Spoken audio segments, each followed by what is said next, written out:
اس کو کھولا اور اس میں بے شمار کھانے پینے کی چیزیں رکھیں۔ اس کے بعد نہایت خوبصورت 15 سال کے لڑکے کو اس کے اندر لے گئے۔ تھوڑی دیر بعد واپس آ گئے، لیکن لڑکا نہیں لوٹا۔ مجھے تعجب ہوا کہ اس کارروائی کا کیا مطلب ہے۔ ان لوگوں نے پھر تہہ خانہ بند کر دیا اور جہاز کی طرف چلے گئے۔ میں نے سوچا کہ مجھے اس غریب لڑکے کی مدد کرنی چاہیے۔ خدا جانے کیوں یہ لوگ اس کو زندہ درگور کر گئے۔ چنانچہ جب وہ جہاز پر سوار ہو کر چلے گئے تو میں درخت سے اترا اور تہہ خانہ کھول کر اندر چلا گیا تو دیکھا بڑی پرتکلف جگہ ہے اور ایک مسند پر وہی لڑکا بھی بیٹھا ہے۔ میں نے اس کو دیکھ کر سلام کیا اور مجھے دیکھ کر لڑکا ڈر گیا۔ میں نے اس کو تسلی دی اور بتایا کہ میں بھی ایک مصیبت زدہ انسان ہوں۔ میرا جہاز تباہ ہو گیا تھا۔ میں ایک تختے کے سہارے بہتا ہوا یہاں آ لگا۔ لیکن یہ بتاؤ تم کون ہو اور یہاں کس طرح آئے؟ لڑکے نے کہا، میری پیدائش کے وقت نجومیوں نے بتایا تھا کہ اس لڑکے کے 14ویں سال کو خطرہ ہے اور کسی اجنبی ابن کسب کے ہاتھ سے مارا جائے گا۔ اس لیے میرے والد نے اس غیر آباد علاقے میں ایک تہہ خانہ بنوایا اور مجھے یہاں چھوڑ گئے۔ 40 روز گزرنے کے بعد پھر کوئی اندیشہ نہیں۔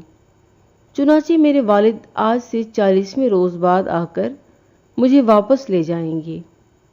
میں اس لڑکے کے منہ سے اپنا نام سن کر حیران رہ گیا کہ الہی کیسی مصیبت پڑے گی کہ میں اس لڑکے کو قتل کر دوں۔ چنانچہ 40 روز گزر گئے اور ہم بڑی محبت سے رہتے رہے۔ ٹھیک 40ویں روز جب اس کے والد آنے والے تھے، میں نے اس کو غسل کروایا، لباس تبدیل کرایا اور کھانے کے لیے کچھ پھل رکھے۔ سرہانے کی طرف الماری میں چاقو پڑا ہوا تھا۔ میں نے بڑھ کر اس کو اٹھایا اور جب بیٹھنے لگا تو میرا پیر پھسل گیا اور میں لڑکے کے اوپر گرا اور چاقو لڑکے کے سینے میں اتر گیا اور لڑکا وہیں ختم ہو گیا۔ اس واقعے کا مجھے اتنا دکھ ہوا کہ میں رو پڑا، لیکن کیا کر سکتا تھا؟ تقدیر اپنی تھی جو پورا ہو کر رہی۔ میں تہہ خانے سے نکلا اور آنے والے لوگوں کے خوف سے درخت پر چڑھ گیا۔ کچھ دیر بعد وہ لوگ آئے اور تہہ خانہ کھلا دیکھ کر گھبرائے ہوئے اندر گئے۔ پھر تھوڑی دیر بعد لڑکے کی نعش لیے ہوئے روتے پیٹتے باہر آئے۔ لڑکے کی نعش کو اپنے ساتھ لیے جہاز پر سوار ہو گئے۔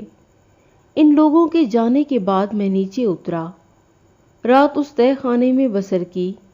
صبح کو خدا کے بھروسے پر ایک سمت روانہ ہو گیا اور 1 مہینہ مسلسل لک و دک جنگل میں چلتا رہا، لیکن مجھے کہیں آبادی نظر نہیں آئی۔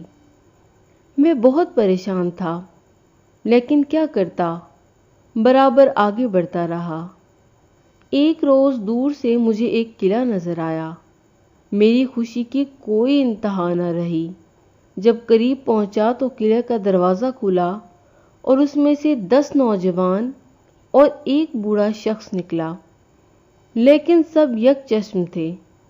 وہ سب میرے قریب آئے تو میں نے سلام کیا۔ انہوں نے سلام کا جواب دیا، پھر میرا حال پوچھا کہ کہاں سے آئے ہو۔ میں نے اپنی کل داستان مصیبت سنائی۔ وہ کچھ دیر ادھر ادھر گھومتے رہے، اس کے بعد قلعہ کی طرف چلے اور مجھے پھر اپنے ساتھ اندر لے گئے۔ قلعہ اندر سے کافی وسیع اور خوب آراستہ تھا۔ ایک طرف بہت بڑا ہال کمرہ تھا۔ وہ سب اس کمرے میں بیٹھ گئے، میں بھی ان کے ساتھ تھا۔ بوڑھا بیچ میں بیٹھ گیا اور وہ جوان اس کے ارد گرد حلقہ بنا کر کچھ دیر کھڑے رہے، پھر وہ بھی بیٹھ گئے اور مجھ سے کہنے لگے کہ جو کچھ یہاں دیکھو اس کے متعلق کوئی سوال نہ کرنا۔ میں نے اقرار کر لیا اور ایک طرف ہٹ کر بیٹھ گیا۔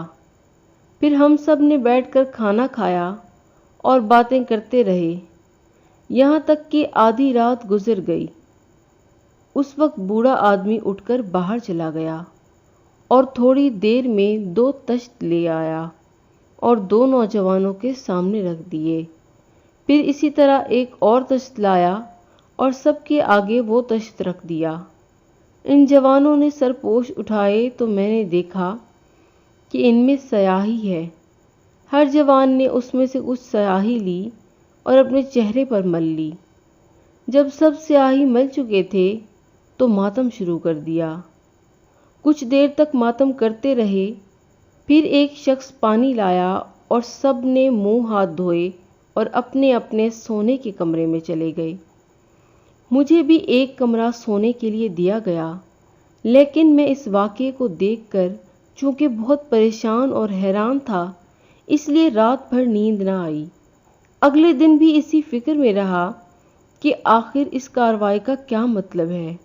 رات کو ان لوگوں نے پھر وہی حرکتیں کی۔ میرا پیمانہ صبر لبریز ہو گیا۔ میں نے ان سے سوال کر ہی دیا کہ آپ لوگوں کے ایسے کرنے کا کیا سبب ہے؟ ان میں سے ایک نوجوان بولا، تمہاری ہی بہتری کے لیے اصل حالات ظاہر نہیں کرتے۔ اگر تم سنو گے تو اپنی داہنی آنکھ سے ہاتھ دھونے پڑیں گے۔ میں نے کہا، خواہ کچھ ہو، لیکن میں صحیح حالات معلوم کر کے رہوں گا۔ تو نوجوان کہنے لگا، اچھا صبح کو ہم انتظام کریں گے، تم خود اپنی آنکھ سے دیکھ لینا، یہ کہنے کی بات نہیں ہے۔ صبح کو ان لوگوں نے مجھے پھر سمجھایا کہ اس چکر میں نہ پڑو، لیکن میں نہیں مانا۔ مجبوراً ان میں سے ایک شخص بھیڑ لایا، پھر اس کو ذبح کر کے گوشت الگ کر دیا اور کھال مجھے دے دی کہ اس میں لپٹ جاؤ، ہم اس کو اوپر سے سی دیں گے اور باہر رکھ دیں گے۔ تھوڑی دیر بعد پھر ادھر سے پرندہ گزرے گا، وہ تمہیں اپنا شکار سمجھ کر اٹھا لے گا اور اڑ جائے گا۔